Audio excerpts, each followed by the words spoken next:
We arrived at the Flagship, and now it's time to find our parking area. Here's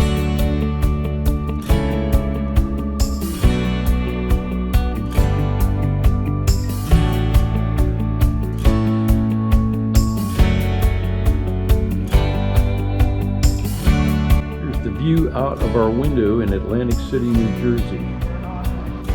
The view from the 27th floor was spectacular.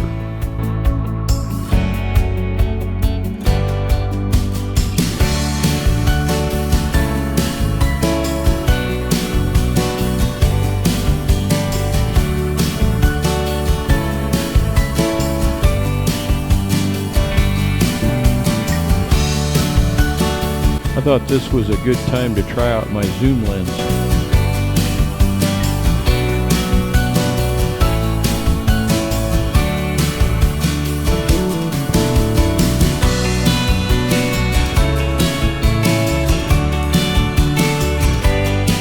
Dana captured these shots with her cell phone.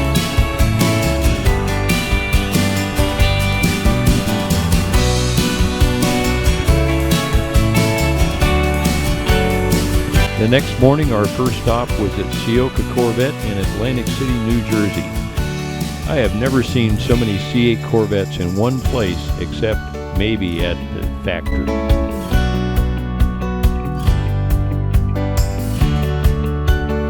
Our trip was originally planned to focus around Toys for Tots, which was going to be held at Ciocca Corvette.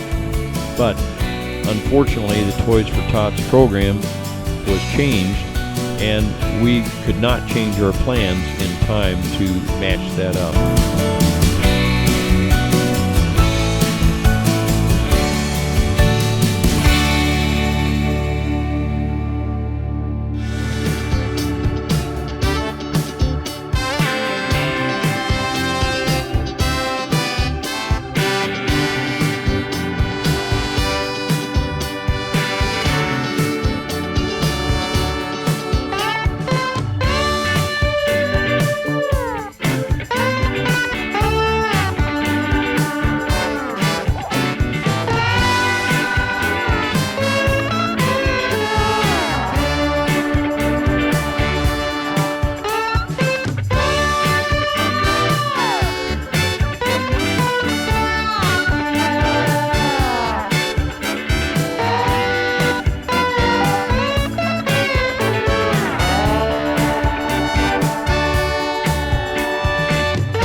Two Callaway Corvettes, so we're going to take a look at each one of them.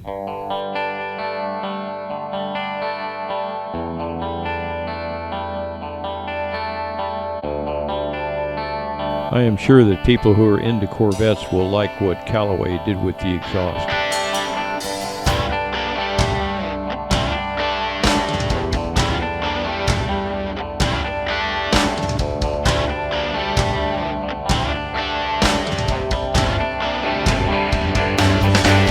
Keep in mind, these are C8 Corvettes and not Z06s.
Well, we were at Ciocca Corvette Zippity Doodah. Stopped by and did an interview with the leaders of the Corvette Pace Car Registry.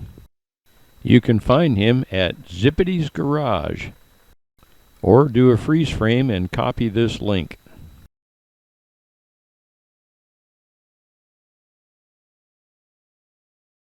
So Zippity's Garage out here at Ciocca Corvettes in Atlantic City, and what's really cool is today there is a Pace Car reunion going on today from the official Pace Car Registry. You can see a couple of them getting ready to pull out here. So here comes 2007 exactly. So and then here is a 95 as this is pulling up. And then behind that, a lot of different years here represented. But we've got the group here, and would just like to, say hello to Bruce, and say hello to Gary and Vince. Guys, how are you today? We're wonderful. Right? It's a beautiful day. We are lucky to be here, and we appreciate that you're here. Absolutely. Happy to be here. So tell me, tell me about the Pace Car Registry and reunion that you guys got going on this weekend. Well, we've been around for about 20 years. There used to be a fraction that concentrated on different year cars, like 78, 86. We kind of all got together about 20 years ago and created the Corvette Pace Car Registry. And so we are there to support all the enthusiasts that have these kinds of cars. Anybody's interested in knowing more about them, we have pacecarregistry.com is our website. Okay. And we make sure that anybody that has these cars, we register those cars so we can keep track provenance-wise who has them, who's previous owners, maybe who rode on the cars during track events if they're track cars. Right. And so we keep all that history, and we have a great relationship with the National Corvette Museum, who constantly puts people in touch with us when they need to know more about their car or maybe even legitimize or make sure it's authentic. So we're all about Corvette Pace Cars, and we've been around for at least 20 years as a group. Very cool. And you say, authenticate. So some of these are, quote unquote, cars that were actually used in the parade out in Indianapolis, while others are, for sale replicas. And then we've also got tribute cars. So there's a couple different levels of authenticity, I guess would be the word I would use. And you guys represent all of those, correct? You are right. We like authentic replicas, and but anybody who tries to make it look like, adding the graphic packages to current cars, we appreciate them being part of the group too and spreading the joy of people seeing these cars. We draw a lot of attention, as you can imagine. I would absolutely imagine you would, because like in 1986, every convertible was considered a pace car, but it was the yellow one that actually did the pacing of the race itself. Right. So again, if you've got an 86 convertible, technically you've got a pace car. So there you go. You do. So very, very cool. And I didn't see any 78s or 86s here, but you guys are driving from all over the country. Where's the furthest visitor here in Atlantic City this weekend? Folks right behind you are from Calgary. Oh my goodness gracious. Canada. So yep. What was maybe 3,000 miles roughly, something like that. It's over 3,000, I think now. Over 3,000. Just to get started. Just to start. Just to get here. So, yeah. So we're down here at Ciocca in Atlantic City. Where's your next stop? Where are you guys headed from here? So I'm the event coordinator. I'll cover some of the event stuff. We do these events about every 2 years. We skipped a year because of COVID, of course. Right. And we go to different parts of the country every time we do an event. And it's always the same kind of formula. We get together on a Wednesday night. We spend Thursday, Friday, and Saturday traveling, and then we go home Sunday. So this is our final stop for this one. This trip we started in Hershey, Pennsylvania.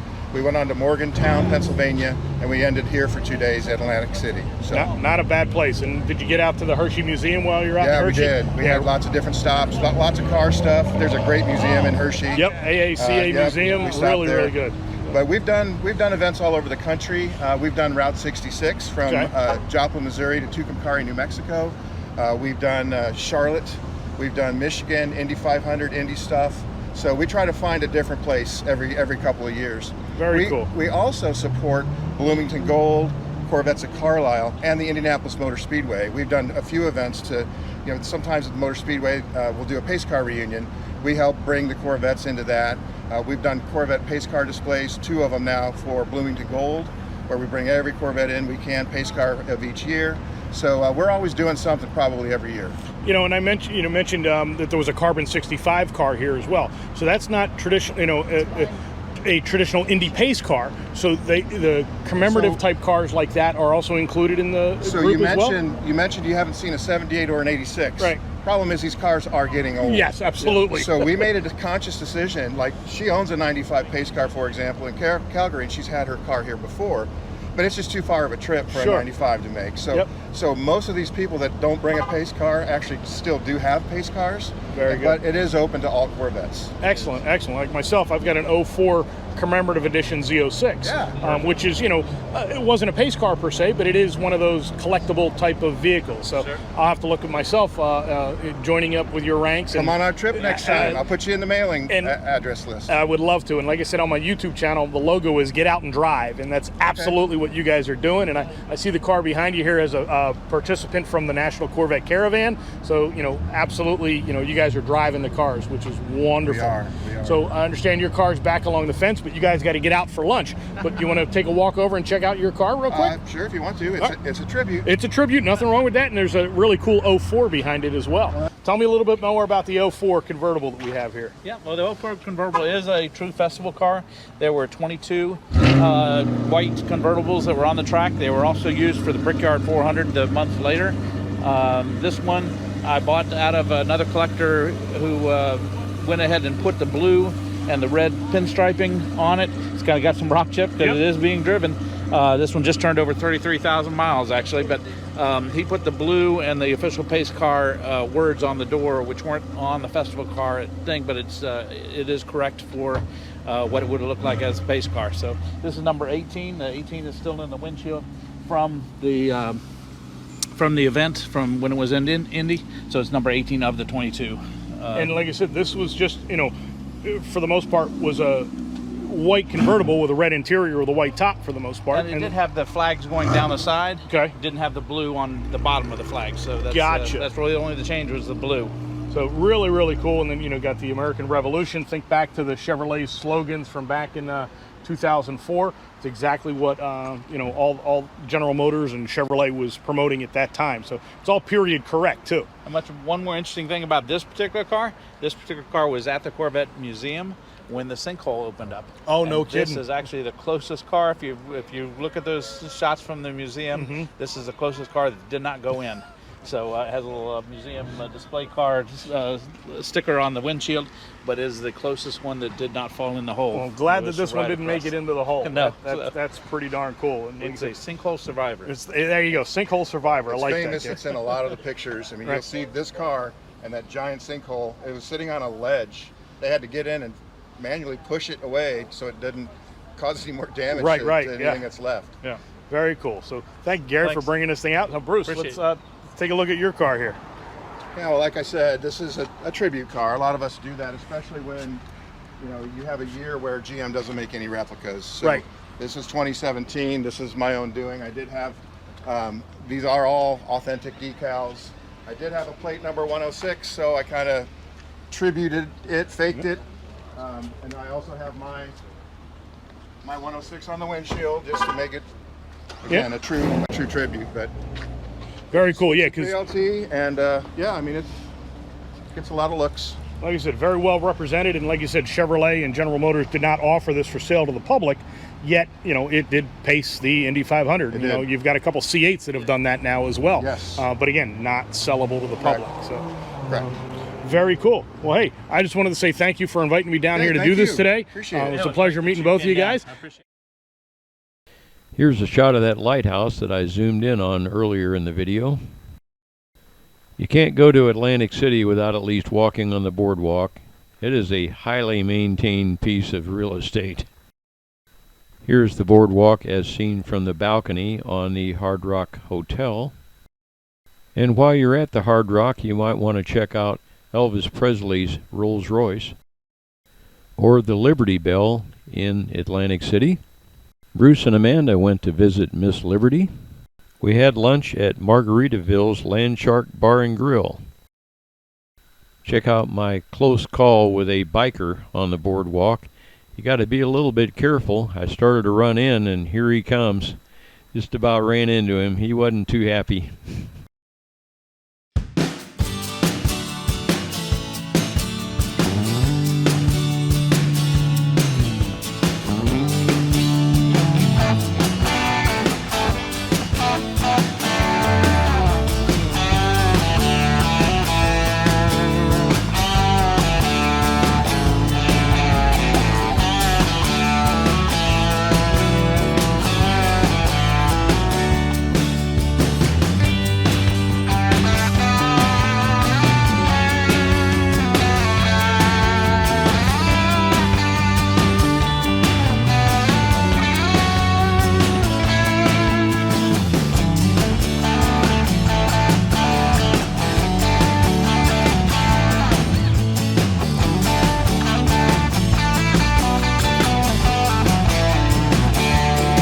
few hours later, we gathered at the Bluewater Grill on the 7th floor.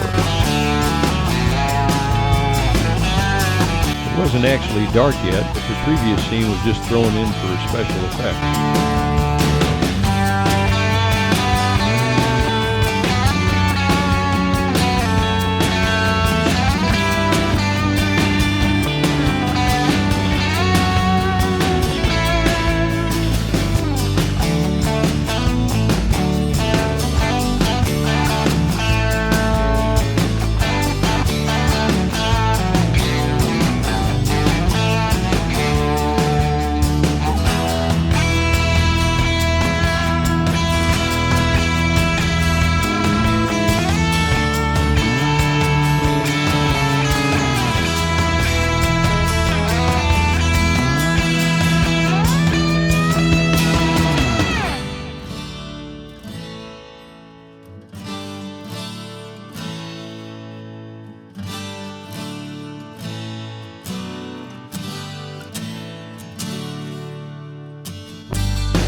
While we were socializing, everyone was given a numbered ticket to put in a drawing so that we could pick different take-homes after the event. That is one of the take-homes, and then everyone signed this banner and somebody won that. And here are a few other things that were up for grabs, and if you got lucky, you got something you really liked.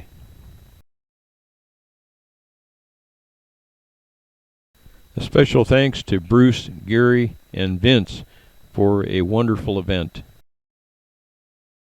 Afterward, the members got together and gave Bruce a really wonderful send-off.